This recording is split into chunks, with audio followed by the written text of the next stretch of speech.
All right, hi, this is 20 Minutes with a Titan. My name is Travis Lindsay. I'm a professor of entrepreneurship here at Cal State Fullerton, manager for our Center for Entrepreneurship and CSUF Startup Incubator, and an investor, one of the founding members of Titan Angels. With me today is Phillipe Rodriguez. He is an alumni, went off to do some pretty good things. And I wanted to just do a quick interview with him to see what he's up to. Phillipe? Hi, I'm Phillipe Rodriguez. Like Travis said, I'm a 2016 grad, graduated from Cal State Fullerton, majored in physics with an emphasis in business, had the chance to work with Travis with the Center for Entrepreneurship and be involved in the business school. And I went off after graduation, worked with the Air Force for a couple of years as a civilian, and now I'm finishing up my MBA at Stanford Graduate School of Business. All right, yeah, so I wanted to talk about something with you. For one, your education, physics and business. Mm-hmm. Why the mixture? I initially went in to undergrad thinking that I wanted to study business, but I also wanted a technical foundation. And I actually found out about the Dan Black Physics Business Program during my junior year of high school. I had worked with Dr. Kaku in an electron scattering laboratory, and he told me about this program where I could combine physics and business. And Cal State Fullerton was the only school that I knew of that had that program, and it would allow me to take finance, marketing, organizational behavior, along with quantum mechanics and electromagnetic theory and a bunch of other classes that I was interested in. So now that you have went off to do a Stanford MBA, was that a good decision? I think it was a good decision because I got that technical background, which I think set me up for my 2 years with the Air Force. I was able to work on things that I found to be interesting. For one, I worked at the Space and Missile Systems Center, so I got to negotiate and manage contracts and understand more of that technical side, along with learning more about intellectual property portfolios.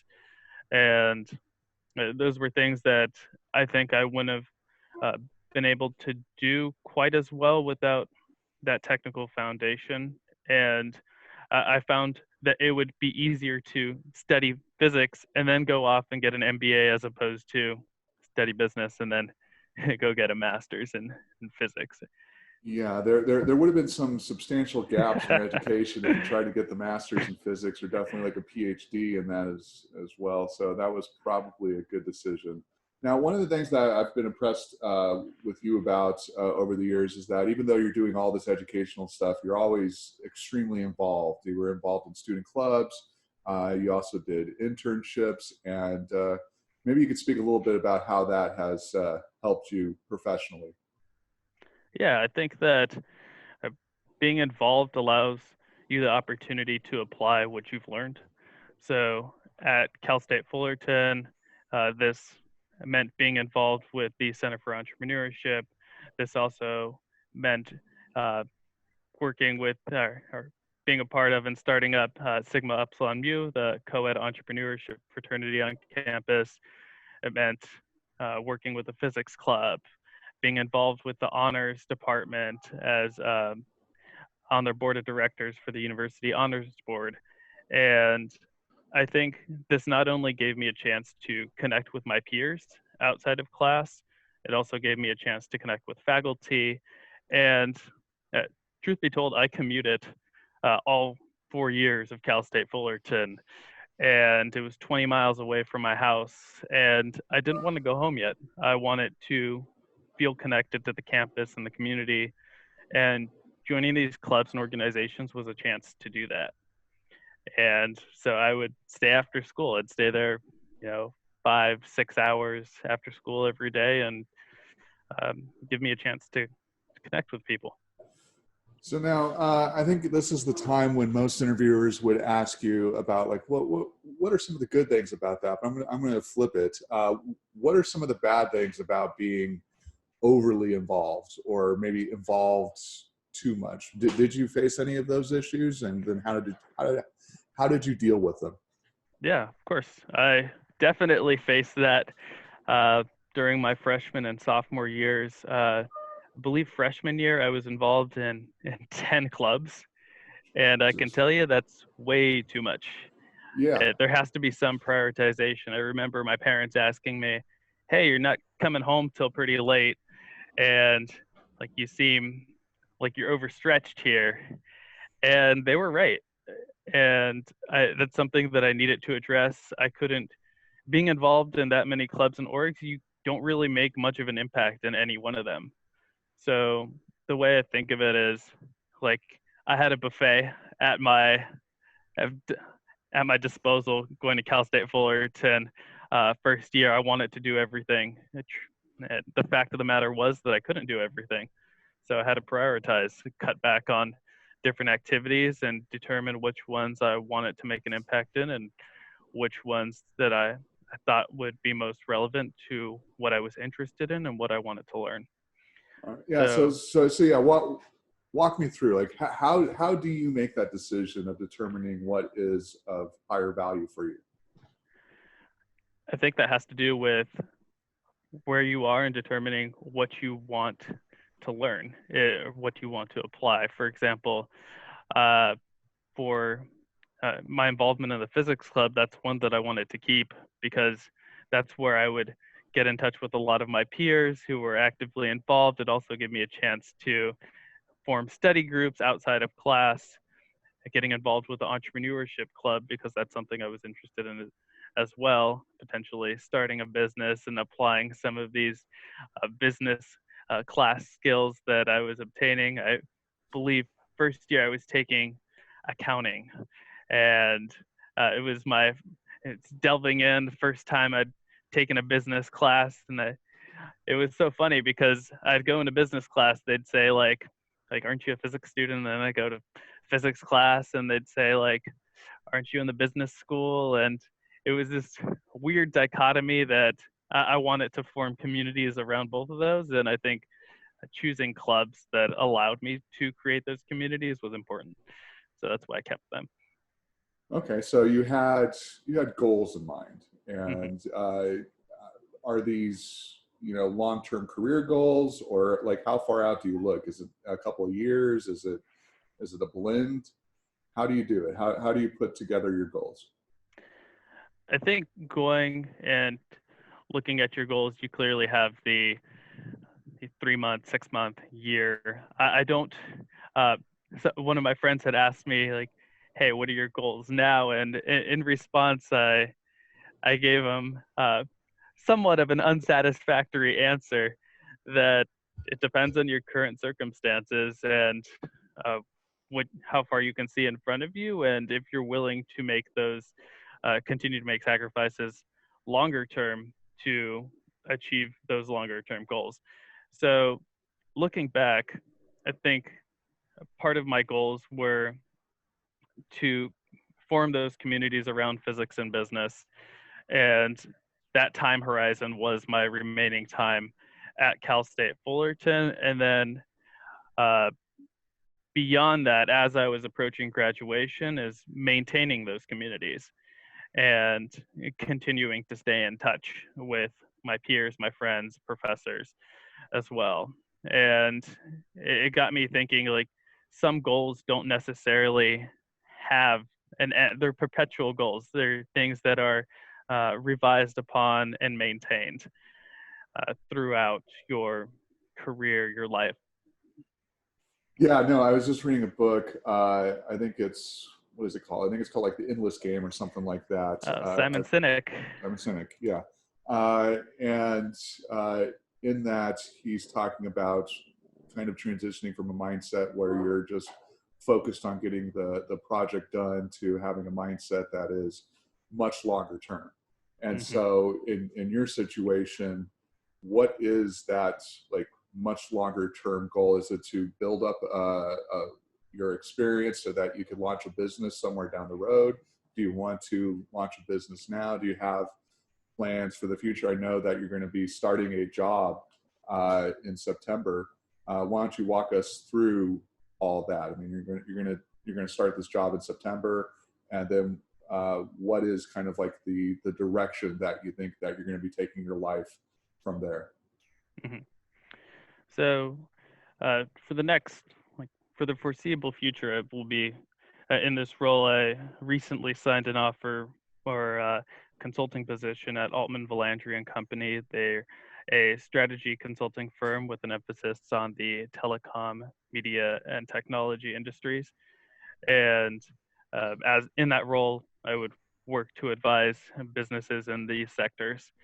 And uh, in the near term, I think uh, so. It's a private organization, and my previous roles have been primarily with the government. So for me, it's an entirely new skill set that I'm developing. Some of it, yes, is transferable, but in terms of ways to diligence a business, analyze financials, things of that nature. There are a lot of things that could be learned. So I think for uh, near term, it's developing these skills, being able to work more with clients and industries that I haven't worked in before. Longer term, I'm honestly not sure. This could be entail running a company. It could be uh, a partnership with this organization. Um, that's something that I'm still exploring, and I'm fortunate for this opportunity right now. Yeah. And So yeah, oh, I'm sorry. Go ahead. Go ahead. Sorry. yeah, so that's something that uh, I will be focusing on in the near to medium term. Yeah, So, I was just going to add in my 2 cents. I mean, and you know this, but I mean, there's optionality. Like in investment terms, options give you the ability to purchase something in the future at a predetermined price. But like in a career sense, I mean, what you have done every step of the way is kind of just increase your options going forward. I mean, in your situation, you're working in a consulting firm. You're going to be working with high net worth individuals, large, medium to larger companies, and there are multiple career paths that are available to, consultants in that space. It could be jumping on as somebody in the C-suite at some point down the road. Maybe you become a chief technology officer for a startup. I mean, or you could, become a partner at a consulting firm or do something like that. So there's just a ton of different options that are available to you, and that's how I think people should view what they do professionally. Right? Is that they keep on doing things that expand their relevant option pool out for them. Right? So that's why you go to school. That's why you go and get your MBA at Stanford, and we're going to talk about that in a second. But then that's also why you go and work at a consulting firm, because it just dramatically increases your options. Now about Stanford, how was that? oh, loved it. What was it harder than you had expected? Easier? Yeah, I'd say it's more difficult than I expected, uh, because every class is on a curve. Okay. So, um, it so we have grade non-disclosure at Stanford, at least the graduate school, and I found that I still had this desire to excel in classes, and it was much more difficult to do well and stand out. Uh, because you could get like a 95 on a test and still end up middle of the pack. And uh, in some of these classes. So I think for me, it was that aspect. And there were a lot of times where I didn't have the skill sets that a lot of my peers had. I didn't come with 5 years of investment banking experience or private equity. And so people were able to speak about topics in way more eloquently than I could, quite frankly. And so for me, it was a lot of learning opportunities in terms of there was a lot I didn't know. Dude, yeah, I mean, hey, I was the same way. I mean, I went into the MBA program at Cal State Fullerton right out of my undergrad. And I remember one of the comments when I told somebody who was much older, who was also in the program, that yeah, I mean, I've just went straight into the MBA program. And if I remember correctly, he was saying, or he said that I was what was wrong with America, just because. I mean, it was ridiculous, but it was just like a focus on education. But I think you're maybe the same way in that education learning is vitally important, Hmm. right? Yeah, and I think it's really important in anything that you do. So now that we're ending the end of the conversation, um, one of the things you wanted to talk about was giving back to communities. And so, what have you done in that space? What kind of advice do you have for other people who want to give back, especially now that we can't actually see people in person? I mean, Hmm. we're on a Zoom call right now, Yeah. and we probably won't be able to meet in person for at least a couple more months.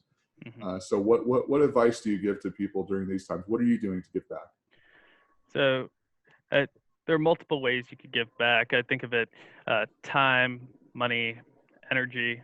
Uh, so we have all these resources that are disposal, and a lot of times you say like, I don't have the money to give back. There, you can still give back time and energy to these communities. So something that I did immediately upon graduating, I took my signing bonus with the Air Force and started a scholarship fund at Cal State Fullerton to help people who are applying to grad school who can't necessarily afford the test preparation and application cost, and to open up some of those avenues, because I remember paying for these things out of pocket, and they added up.